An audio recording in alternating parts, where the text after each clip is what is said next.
Conversation with Ron MacLean.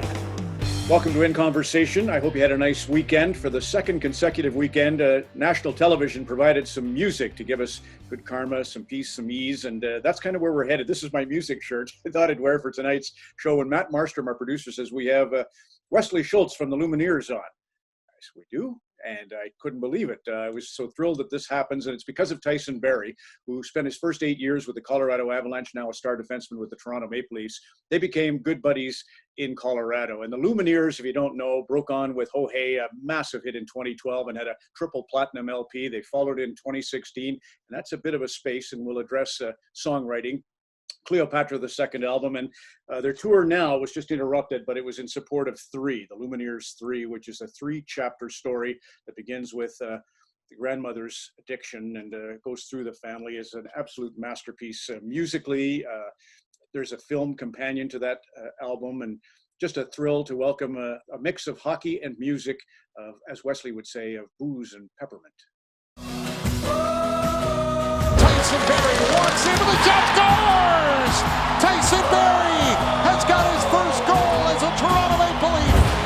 A loose puck, and then Tyson Barrie. This is the player that everybody in the Toronto market has been waiting for. Gloria, will you just decide? Gloria, there's easier ways to die. We just wanted to be musicians. We didn't really know where it would lead, but we were like, this would be really cool. There's Tyson's third cup of coffee. He's getting ready for the NHL to reboot. And Wesley, thank you so much for joining us. I showed the album Three here, the film that goes with it, just everything that went into it is, can't thank you enough. And that's probably the best way to start, is to just thank Tyson for the opportunity to have you join us here today. Tyson, it's you that made it happen in a sense because of the friendship. And I'd love to know, how did that evolve? Kind of a funny story, bit of a small world, but I think Lumineers were playing a show in Edmonton, and Trevor Gretzky is one of my good friends, so he got to go meet them after the show, and him and Wes were just chatting. I think they were having a beer. And Trevor's playing hockey on the practice rink. They took us. We're trying to. He was good. We sucked. They were skating around their practice rink after the show, and asked him where he lived. He's like, Denver. He's like, oh, one of my good buddies lives there. You guys should like link up or whatever. So they played a show. You guys were opening for Tom Petty in Vancouver, and Trevor just kind of flipped us in a chat. And then I went and watched your guys' show, and I texted you like, hey, like great show. Or I was like, do you want to like link up after the show? He's like, oh, where are you guys sitting? And I told him, and then he came down and watched Tom Petty's set with us, kind of, I think it was like 8 rows back from, it ended up being his second to last show or whatever. And then we found out we lived like 10 minutes from each other in Denver. And then him and Brandy started coming to some games and just kind of found out we both really like red wine and good music. Yeah. What is the highlight of your friendship, Wes? I'm sure there's a few, but tell me about some of the things you've done together. Well, I think part of it is just having these conversations where you're talking to somebody who's at the, they're in the 1% of the 1% of the 1% that do this thing that so many kids grow up wanting to do.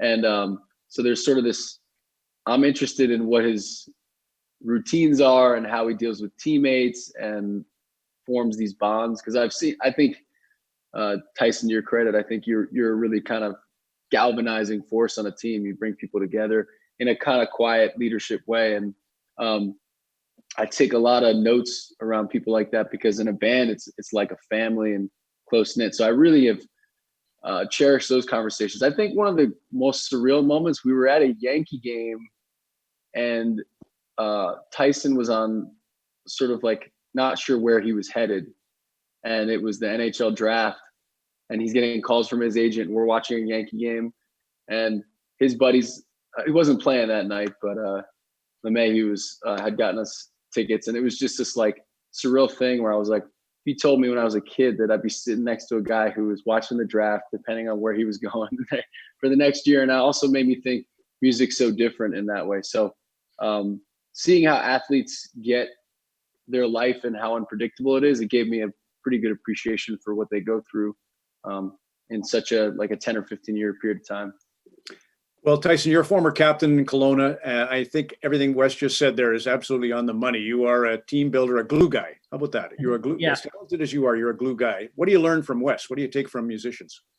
Yeah, I think it was really cool when we first started hanging. Like, I don't think we realized like how many similarities there were between what he was doing and what I was doing. And like he said, I think it was just, really cool to kind of get the other person's perspective. And in their business, you might not think it's it is essentially a team. And if it's not gelling or cohesive like a hockey team works, then your show is not going to be.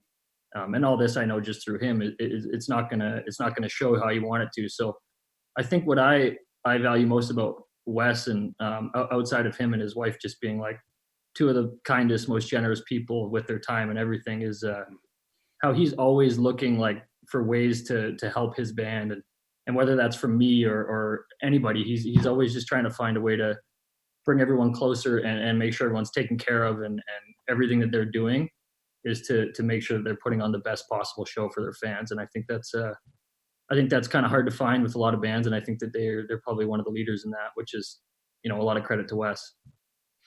Okay, so you're both really creative, and creative is rarely a thought. It's usually all the repetitions, all the things that you've done for the longest time. Those skills are kind of innate and dormant, and then boom.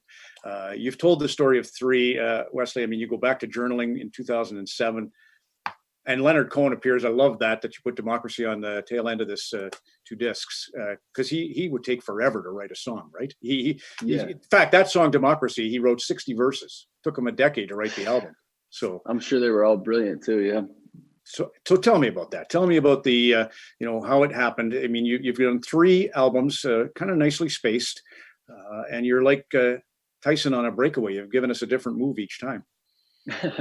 Well, thank you. I don't think we drew it up in any sort of planned way. We just kept plugging away. So I've been writing songs with my partner in music, Jeremiah Freites. I call him Jer. And for 15 years, we grew up around each other about a mile apart. And so there's been this long, we worked anonymously for about 7 of those years. And that was really formative. That was sort of like, you can make all the mistakes. No one's paying attention. You learn how to write music. And then in 2012, things started taking off. We had moved from New York to Denver, which again, isn't how you draw it up. Usually you move from the Midwest, somewhere in the middle of the country to a coast, and people thought we were giving up, but we were actually taking it seriously. And then everything just kind of took off from there. And since then, it's just been trying to keep back to the fundamentals of what we love about. You won't do something well unless you want to be doing it. I think it's like magnetic. I remember hearing somebody told me a story about Wayne Gretzky, and someone was asking him, how do I get my kid more into hockey and dedicated? He's like, you couldn't drag me off the ice. My parents, the sun would go down and I would still be playing out there. They would beg me to come home for dinner. And I think finding something like that, we've been lucky enough, Jared and I and the rest of the band, to just be doing it for a while. And since then, it's just been a lot of touring, and we've seen a lot of the world. So feel super grateful to get to do this. But it's so when I meet kids and they ask like, how do you do this, or what's a tip? I'm like, you just kind of throw yourself into it, and you sacrifice for it, and it gives you something back, but it never goes according to plan. When I talk to young musicians, the ones I've learned from tell me you need the hit. You've got to have that hit song to have that portal, and then the rest will take care of itself. Yeah. Do you believe that? I feel like that's sort of it would be analogous to in a bar if you had a good pickup line. You need or an icebreaker with someone you're trying to talk to.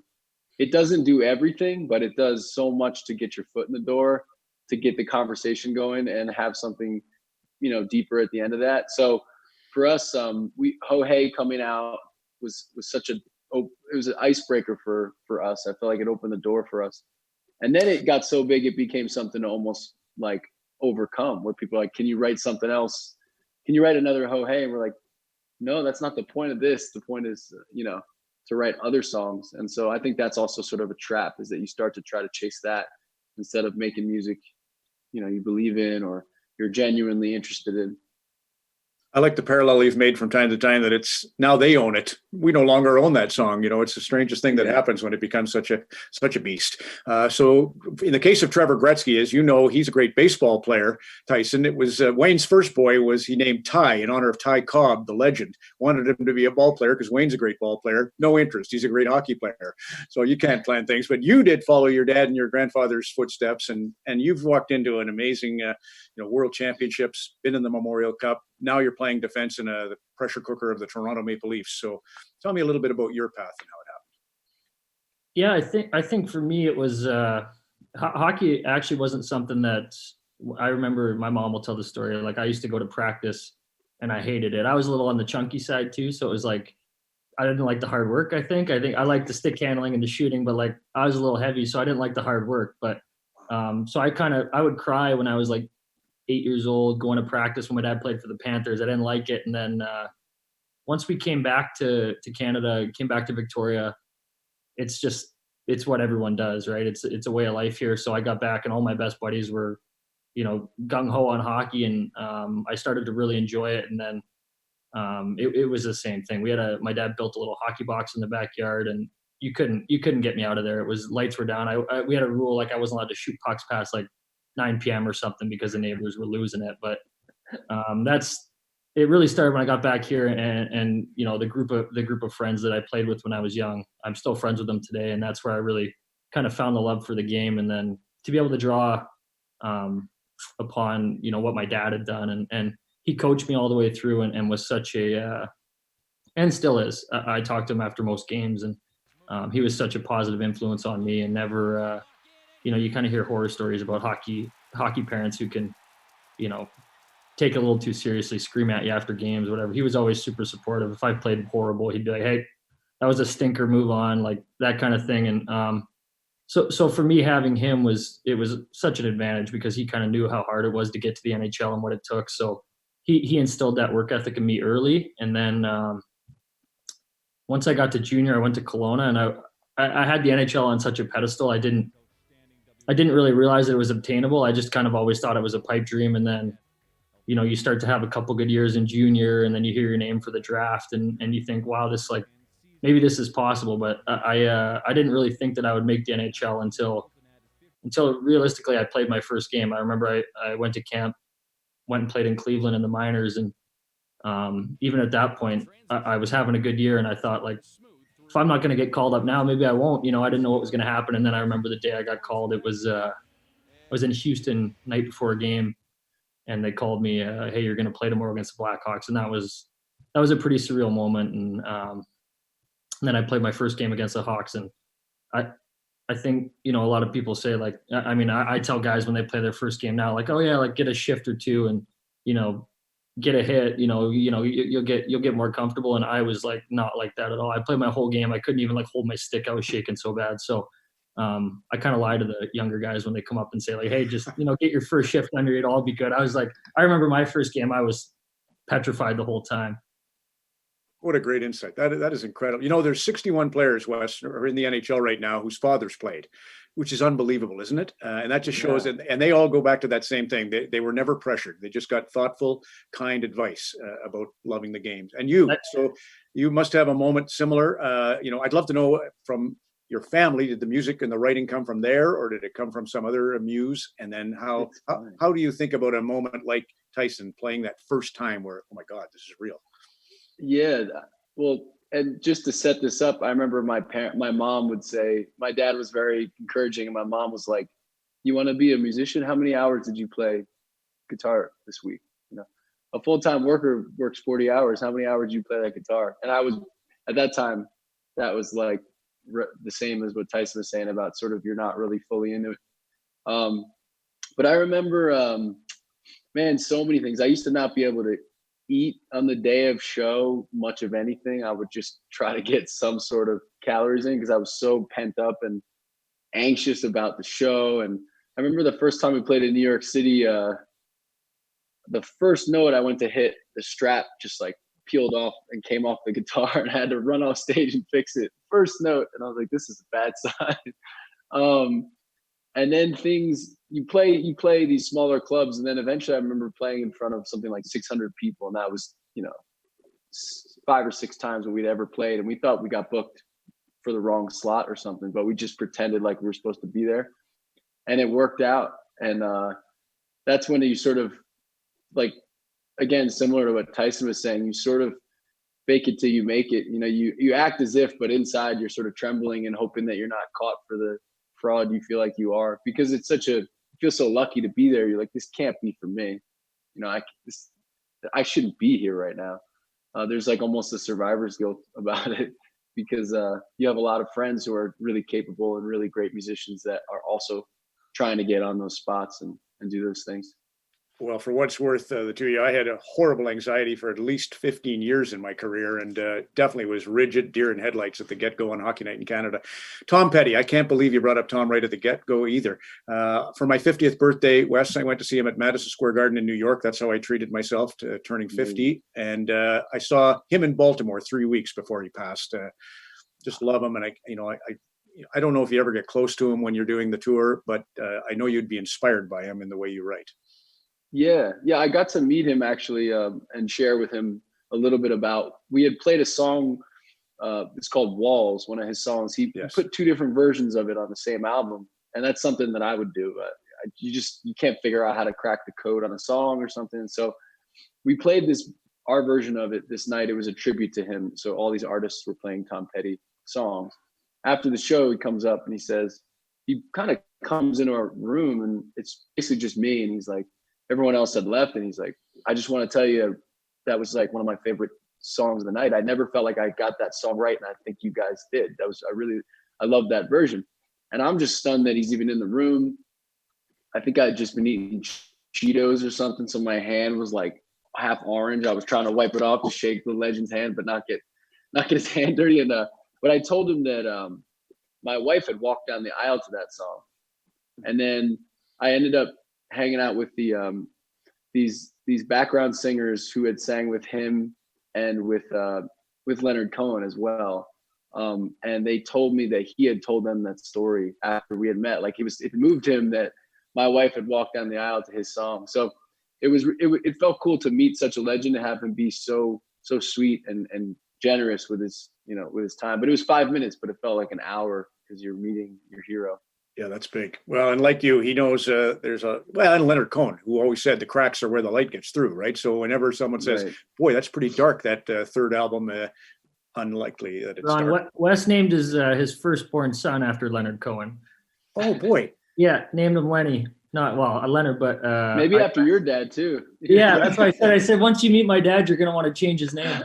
Well, go on, Wes, about Leonard Cohen, then. I mean, what can you say? But I'd love to know how he influences you. I think of it's both. I think he just represents a lot to me. One is that my dad passed away in 2007, but a big part, like a hero in my life, truly. And he listened to this album, The Future, which Democracy is on, and so we listened to this over and over as a kid, and none of us wanted.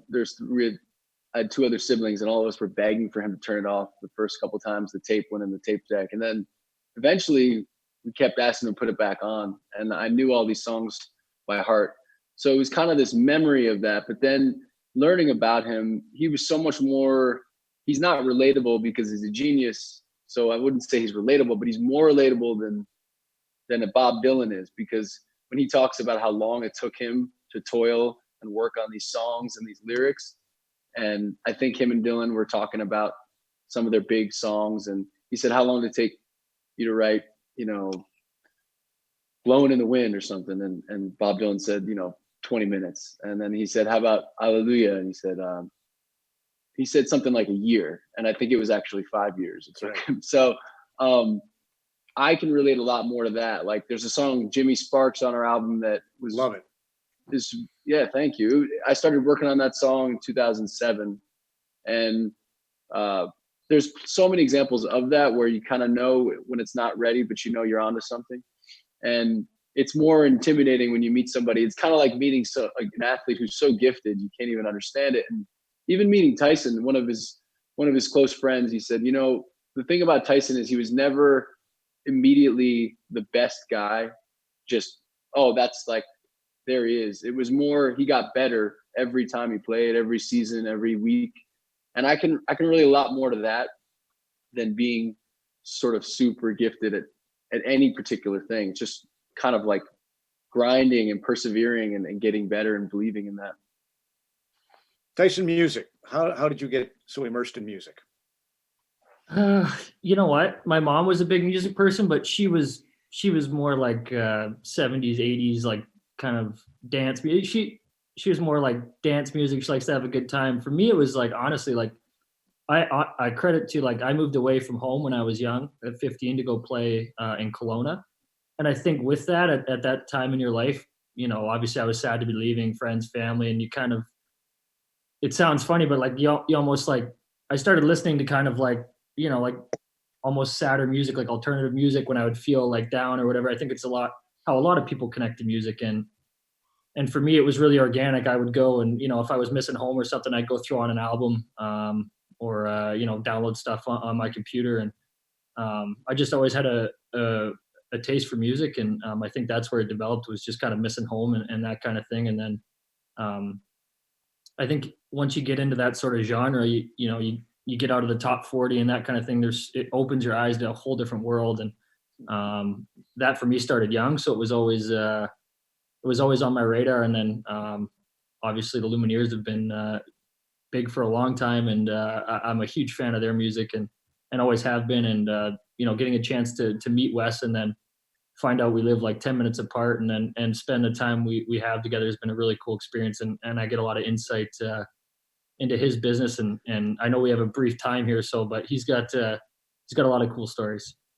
Well, let's end with just a thought from you, Wes. By the way, I was a DJ. So for 10 years, Tyson, I was a disc jockey spinning records. And I used to not, if you can believe it, I didn't like Gordon Lightfoot. I'm so ashamed of myself because I was like, I just wanted the hits, right? I didn't understand the depth of the scene when I was a kid, but I've changed my ways. I guess, Wesley, the way I would put it to you is when I think about this album, which is a lot about, you know, the chains of addiction, but it's much deeper. It's any emotional pain, really, and I love it. COVID-19, democracy. Leonard Cohen was all about America's the cradle of opportunity. It's always the two sides trying to flesh it out. Amazing experiment, the United States. And you're there. You're kind of right in the heartland. And I'd love you to kind of close with a feeling that you're going through now as your tour's interrupted and you're watching everybody try to reopen America or solve this virus. Yeah, I mean, so my mom moved in with us a couple of weeks after we got back, and we sort of quarantined because she lives in Denver and she's by herself. So we were talking last night about the state of things, and Denver they're going to maybe reopen some things, and it's really confusing. And I feel like the tough part is that there's people and they need to make a living and they need to get by. And right now I can be off the road and survive. And there's a lot of people that aren't in that same boat. And so I feel very reticent to judge anybody's desire to go back to life, because I don't think it's about selfishness I think it's just survival. And at least in America, I don't think people are getting enough money in loan form or whatever else to survive. I know people whose rents are getting raised during this time. So I think there needs to be some sort of unity and like bigger picture here. But I feel my heart goes out to a lot of people who they're home, but all they can do is think about how they're going to make all the ends meet. Because we're fortunate. I think 3 of us are fortunate. We could probably quarantine and not have to worry about some of those same things. And so I guess that's been on my mind a lot lately, is just, I don't know how to reconcile that, but I'm worried about people and hope they can still stay safe if they happen to go outside. I think that's a magic point, Wes, because I do think stay home is a bit of a privileged position. I really do love what you just said there, and everything that you've written and done, and continued success. You'll come off this with 50 dates in close to all 50 states, so you'll be busy, and we'll be grateful for it. Thank you, Wesley. And Tyson, can't thank you enough for the connection, and can't wait to see you back on the ice. Yeah, thanks, Ron. Always a pleasure. Thanks for having me. Again, thanks to that relationship strung together by guitar, Tyson Barrie, who loves to play, and of course the Lumineers, Wesley Schultz. We're back on Wednesday, another great get-together. Lindsey Vonn, Olympic champion in the downhill at Vancouver, 82 World Cup victories, 4-time overall champion, just an amazing alpine skier, and her fiancé, PK Subban, of course, Norris Trophy winning defenseman, now with the New Jersey Devils. That's Vaughn and Subban, Wednesday, 7 ET4 Pacific. And we'll close with a song by the Lumineers. The lyric is, I'll be your friend in the daylight again. There we will be, like an old enemy, like the salt and the sea. Thanks for watching. So long for now.